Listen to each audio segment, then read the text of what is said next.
Bonjour, je m'appelle Aurélie, je suis le GPS de Camping Car TV. Bonjour Aurélie, bonjour les télénautes curieux, généreux et respectueux.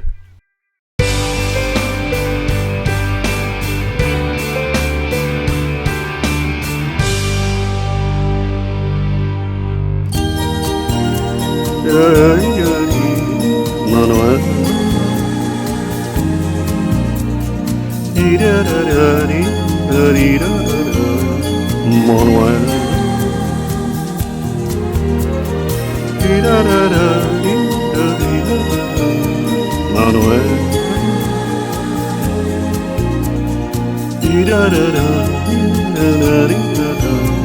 Manuel.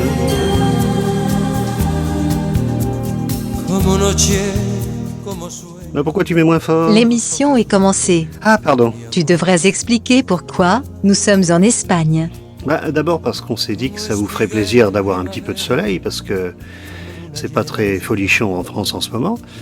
Et ensuite parce qu'on a rendez-vous demain matin chez Benimar. Si vous êtes constructeur et que vous souhaitez que le Géoptimiste vous rende visite, inscrivez-vous sur le formulaire pour participer à l'émission sur le site web Camping Car TV. Voilà, mon idée c'est de venir vous rencontrer, montrer la passion qui vous anime, et puis c'est l'occasion, au passage, de faire du tourisme en camping-car. Et voilà comment nous nous sommes retrouvés à Peñíscola, au pied de la citadelle. Et nous n'étions pas seuls ce soir-là, en plein novembre, à profiter de la température agréable et des derniers rayons du soleil devant un parterre de mouettes.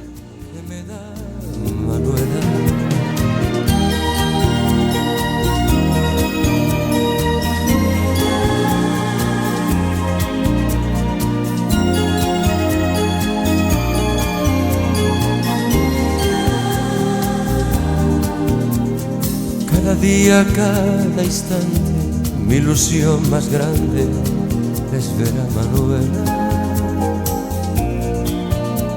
Solo vivo, solo pienso, solo sé que existo por mi amor, Manuela.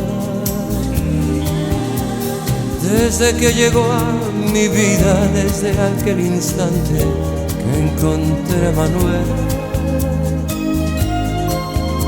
soy dichoso como nadie, porque cada día me espera la dulzura de sus besos y ese amor inmenso que me da Manuela. Soy dichoso como nadie, porque cada día me espera la dulzura de sus besos y ese amor inmenso que me da Manuela.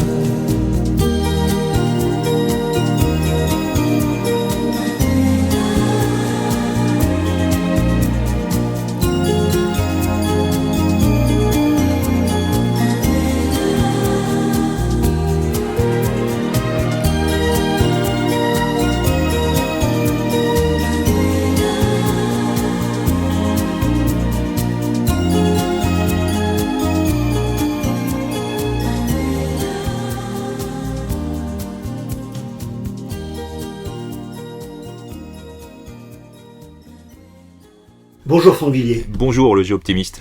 Je suis ravi d'être ici, chez vous, à Peñíscola. Je réponds à votre invitation. Avec plaisir. Et c'est ma première visite d'usine. Et à travers moi, ce sont tous ceux qui regardent Je Tourisme en camping-car qui vont découvrir Benimar. Parfait. En production espagnole et avec une vision très européenne et avec un lien particulier avec la France parce que nous faisons partie du groupe Trigal. Et c'est une success story en ce moment. Benimar ne cesse d'augmenter. On voit les chiffres en surimpression. Ses ventes depuis 4-5 ans. Depuis 4-5 ans et particulièrement depuis 3-4 ans. On voit vraiment une augmentation forte, voire très forte des ventes. Et chaque année. Alors on va essayer de comprendre les raisons du succès. Il y a d'abord peut-être le soleil, tout simplement. J'ai vécu ici personnellement en Espagne, j'ai été expatrié 5 ans. J'étais 5 ans ici avec ma famille, j'avais 2 petits-enfants qui sont maintenant un peu plus grands et qui sont allés à l'école espagnole. Ici, il n'y a pas de communauté de Français, donc on va avec les Espagnols et on vit avec les Espagnols. Et ici, à la fête de fin d'école, justement, au mois de juin, quand il y a la fête, les mamans se réunissent la veille, mettent les tables, posent les nappes en papier sur les tables et tout est prêt pour le lendemain. Et ça, pour un Français qui vient de l'Est de la France ou de Bretagne, on dit mais c'est pas possible, vous pouvez pas tout mettre en place et avant la nuit, parce que s'il pleut, qu'est-ce qu'il se passe? Et les gens vous disent mais il ne pleut pas ici. C'est-à-dire qu'on a toujours cet angle de vue qui est l'angle positif. Je pense que ça influe énormément dans la sensibilité et dans la vision de la vie de chaque personne. Vivant dehors, nos camping-cars sont conçus pour vivre avec l'extérieur, en lien avec la nature, et donc avec le soleil, et la lumière. Et la lumière. Et la lumière. Quelle luminosité dans vos La lumière. camping-cars. C'est vraiment une marque de fabrique. C'est une marque de fabrique, c'est nous. Voilà, et on a des couleurs qui sont un lien entre le foncé et le clair, mais qui ramènent toujours beaucoup de luminosité. Dans les côtés du latéral, dans les tissus, dans le sol. Voilà, pour nous, c'est très important. Parce que la lumière, c'est la vie, et parce que ça donne de l'énergie. Alors, c'est pas très compliqué pour vous de faire les photos du catalogue. Hein. Il y a qu'à faire 5 km et on est dans des... On est là, on n'a rien inventé, on fait pas de Photoshop. Hein. Quand vous réservez un catalogue, vous regardez le catalogue tranquillement, il n'y a aucune photo en Photoshop. C'est vraiment le vrai soleil et c'est la vraie Espagne. Ouais. Voilà. Hein, vous amenez le camping-car à 4 km sur le Puerto. Voilà, on se pose ici, on va dire à 50 km à la ronde, on a pas mal de vues intéressantes, on a le delta de l'Èbre qui ressemble beaucoup à la Camargue, on a la montagne qui est juste derrière à 10 km, et on a la mer bien sûr, on a différents types de mer avec du sable, avec des cailloux, on a beaucoup de soleil, toujours beaucoup de lumière, beaucoup de ciel bleu. En plus on fait les photos de catalogue au mois de juin, donc c'est et assez... puis il y a une chose qui est importante, mais qu'on n'a pas dit, Franck, c'est que vous êtes camping-cariste. Bah, j'étais caravanier avec mes parents, et puis camping-cariste depuis que je conduis quasiment. Ça influence, c'est peut-être pour ça qu'on arrive à sortir quelquefois des idées qui sont simples, mais qui répondent à la demande du client, en tout cas qui anticipent une demande de client qui n'avait pas encore imaginé ce type d'implantation, cette fonction. On veut vraiment que nos véhicules servent, c'est-à-dire que on les équipe, et les équipements que nous choisissons, normalement, sont des équipements qui vont être utilisés, pas des équipements pour faire beau.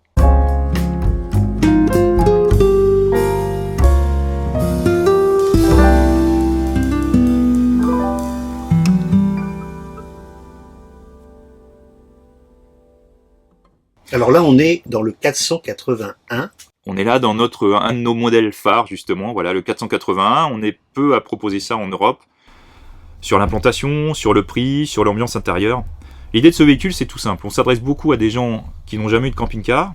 Au lieu d'avoir le lit à l'arrière, on l'a mis au plafond. C'est-à-dire qu'au-dessus de nous, il y a un lit de place qui vient descendre la nuit, qui vient se poser sur les banquettes. Quand on enlève le lit, forcément, on a un véhicule qui fait 6 mètres seulement, mais on veut une ambiance intérieure très, très grande. Avec une petite astuce qui est, ça c'est l'utilisateur de camping-car qui dit ça, la cuisine est placée du côté porte d'entrée. C'est-à-dire qu'en fait, quand on s'arrête en camping-car et qu'on est en couple ou entre amis, il y a une personne qui va commencer à faire un petit peu la cuisine, faire chauffer les pâtes, les bricoles. On peut ouvrir la fenêtre et discuter. On ouvre la fenêtre et on peut discuter. On se retrouve pas de l'autre côté du camping-car. C'est-à-dire que voilà, la personne est en train de bouquiner. Tiens, chérie, j'ai vu ça, cette information, passe-moi. Grande ouverture.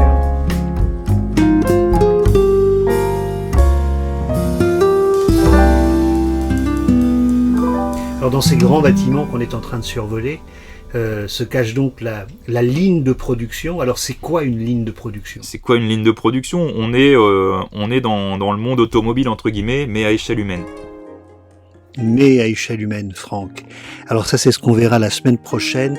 On entrera à l'intérieur de l'usine et on verra comment concrètement on crée un camping-car.